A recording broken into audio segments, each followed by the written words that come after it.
For many people in Nigeria, it has become normal to wake up to some form of tragedy or news quite unpleasant to the ears. Last week, the surge of water around communities was the trend, and people were left with a life without a home. There's been unimaginable flooding across the country of recent. Places like Kogi State, Anambra State, Benue and down to Bayelsa State were hit the most. All of these as a result of a dam in Cameroon, which we are being told has been left open for a while for decongestion purpose. While this is not new to some Nigerians, many people are asking the question why the situation hasn't still been fixed after a long time of repeated happenings. In 2012, there was a similar incident which claimed lives and properties, but this year's event has been far worse than what happened previously. It is also a reality new to so many people. Down here in Lagos, the story wasn't any different. We were also experiencing what I would call mild flooding. I call it mild flooding because it comes every 2 years. And unlike those people in other states, we knew how it comes and when it goes. And to an extent, there is a little bit of control. The problem is that this year has been different because of the recent flood from not just one source, but also the September downpour that has been on a consistent level. The Lagos state government had to ask people to be on alert because it felt like this year might be different. And by different, it meant that the water level and torrent of the water might slightly be higher than other years. I kid you not. My place was flooded, and the experience left me numb. It is one of the reasons why I couldn't put out the podcast last week. And I have tried so hard to be myself. You can imagine me scooping water from my living room every single morning. And that's by the way. It's quite interesting that a thing like this is happening at an election time and a critical moment where truth and lies has flourished freely.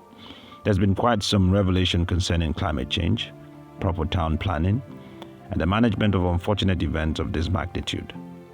Today's podcast is not just about the flood, but about what we can learn from the flood. What happens to us when we face such realities, the psychological and physical pain that comes with it, and maybe slide into a statement purportedly likened to our Minister of Water Resources, who said that the recent flooding was truly a gift from God, which has come in full abundance. Now, if we are to go by those lines, the question is, was this truly a subtle nuanced encounter that the good Lord was trying to enact on us? Have we really sinned as a country to deserve such an act? Well, we will see. But what exactly do we know about the coming of flood to cities and towns, and what are the human stories behind the coming of flood to places? These questions, I believe, can give a brighter perspective to solving future encounters. Hi, my name is Unkl Don, and you are listening to This Thing in the Mud.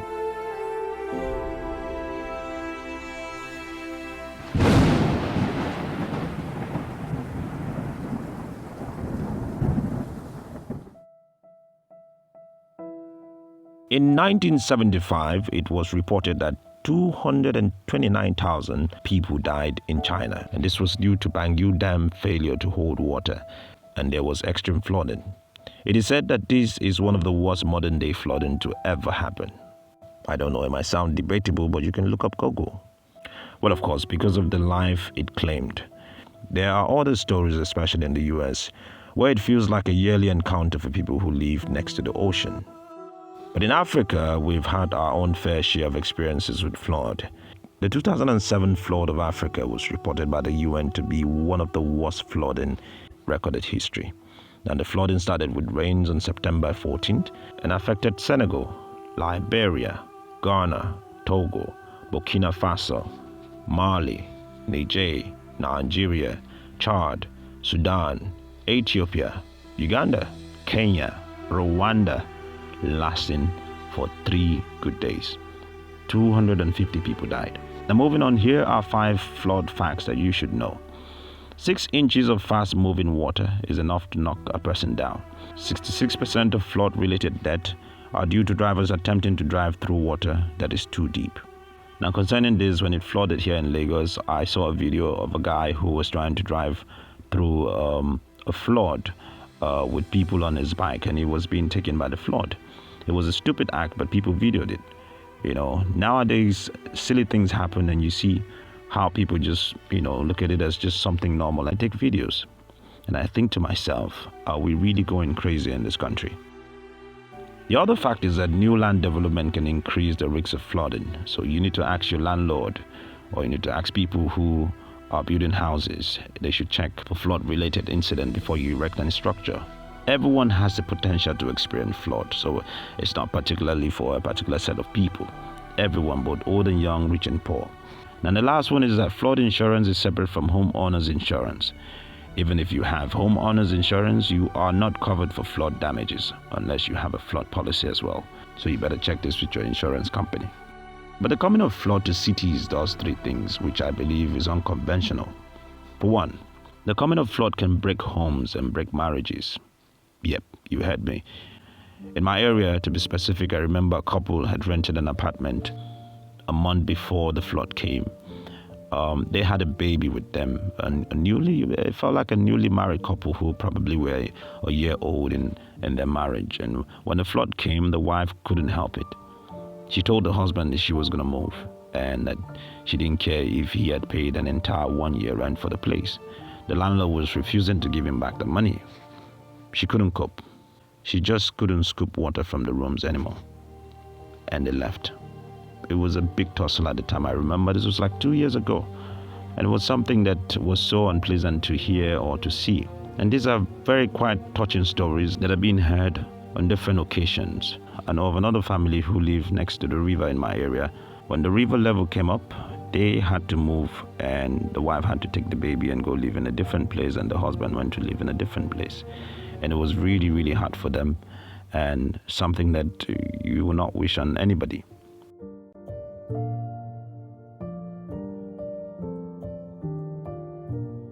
The coming of flood to towns and cities is one of the most humbling experiences to humans, both old and young, man or woman, and rich and poor. Yes, rich and poor, most especially. Because in Lagos, when it floods on the island, we hear how rich people's houses get damaged and people are forced to move locations temporarily. And so the coming of flood to cities are something that people should look into. I remember stories that have been told in Bayelsa State, how corpses that were being buried started floating on top of the water because, Bayelsa being a more waterlogged area could not accommodate those corpses. And whenever someone dies, they don't dig the ground too deep because obviously if they dig it too deep, they're going to find water. And so when the flood came, they had corpses coming up.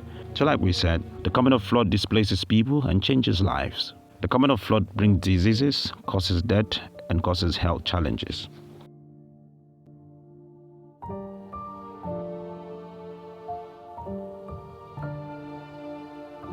One of the causes of natural flooding, as stated before, is poor drainage systems.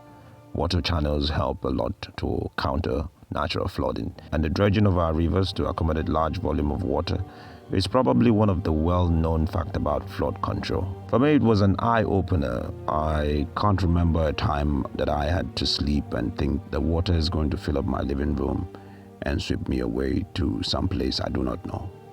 Well, it wasn't that bad, but for the mere thought of it gave me goosebumps. I couldn't help it but kept thinking about the many stories that I had come by on Twitter and on the news, and people sharing stories of how people are drowning and some people are dying. It was really, really painful. And so it kept me wondering, and it felt like, when you have that thought about, there's something happening somewhere and it's really, really bad, but I am experiencing something slightly less than that, but it's the same thing. And in your mind, you're thinking to myself, is this going to be my own turn to suffer this? And so that was exactly how I felt. It felt like it was coming.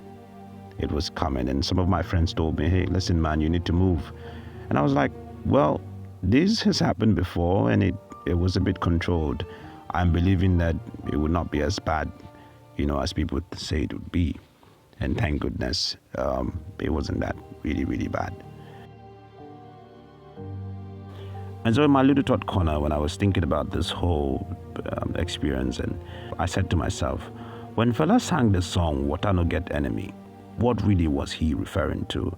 If water can chase you out of your home and make one homeless, how friendly is that sort of thing? Someone help me. It is quite relieving to see that the water level has gone down. Really, really gone down. And the ground is becoming dried again. But happenings like this makes us think and ask questions about life. And even when our lives flashes before our eyes, what do we do? The coming of the flood is not something anyone should experience. It is not a friend to anyone. It is like watching yourself drown slowly under a tap water that has refused to go off.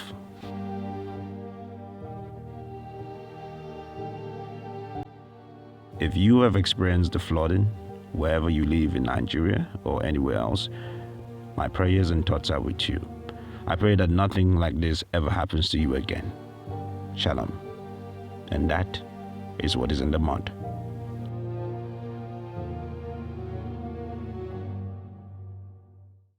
If you enjoyed this episode of This Thing in the Mud, please don't forget to like and subscribe to our YouTube channel, or you can find us on Spotify, or drop us a comment on our Instagram page at Unkl Don, or on Twitter at Unkl Don.